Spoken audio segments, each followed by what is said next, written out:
পন্তের half সেঞ্চুরির পরেও ধোনির কেরামতিতে ১৬৬তেই শেষ লখনউয়ের ইনিংস।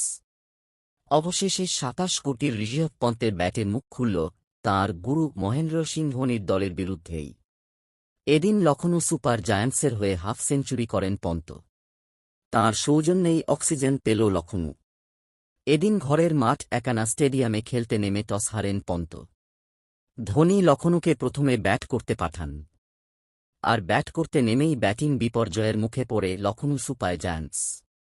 প্রথম ওভারেই এডেন মার্করামকে ফেরান খলিল আহমেদ। দুরন্ত ক্যাচ নেন রাহুল ত্রিপাঠী। চতুর্থ ওভারে আবার বিধ্বংসী ব্যাটার নিকোলাস পুরানের গুরুত্বপূর্ণ উইকেটটি তুলে নেন অংশুল কম্বোজ।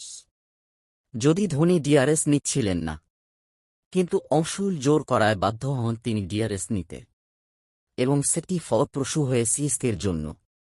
এরপর ৪-এ নেমে তৃতীয় উইকেটে মিচেল মার্শকে নিয়ে জুটি গড়ার চেষ্টা করেছিলেন ঋষভ পন্ত। তারা জুটিতে হাফ সেঞ্চুরিও করেন, কিন্তু ২টি করে ৪-৬-এর সৌজন্যে ২৫ বলে ৩০ করে সাজঘরে ফেরেন মার্শ আউট হলে প্রথমে আজুশ বাদনী এবং তারপর আব্দুল সামাদের সঙ্গে পন্ত জুটি গড়ার চেষ্টা করেন, কিন্তু ধোনির সেই জুটি স্থায়ী হতে দেননি। প্রথম বাদনীকে স্টাম্প করেন মাহি।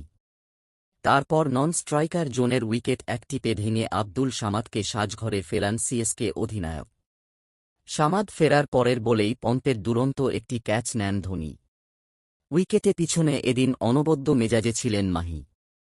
অসাধারণ ফিল্ডিং করেছেন, যার জেরে পন্ত মাথিসা পাথিরানার বলে ৪৯ বলে ৬৩ করে আউট হয়ে যান। তাঁর ইনিংসে ছিল ৪টি করে ৪ এবং ৬। শেষমেশ নির্দিষ্ট ২০ ওভারে ৭ উইকেট হারিয়ে ১৬৬ রান করে লখনউ সুপার জায়ান্টস। সিএসকের হয়ে মাথিসা পাথিরানা এবং রবীন্দ্র জাদেজা ২টি করে উইকেট নেন।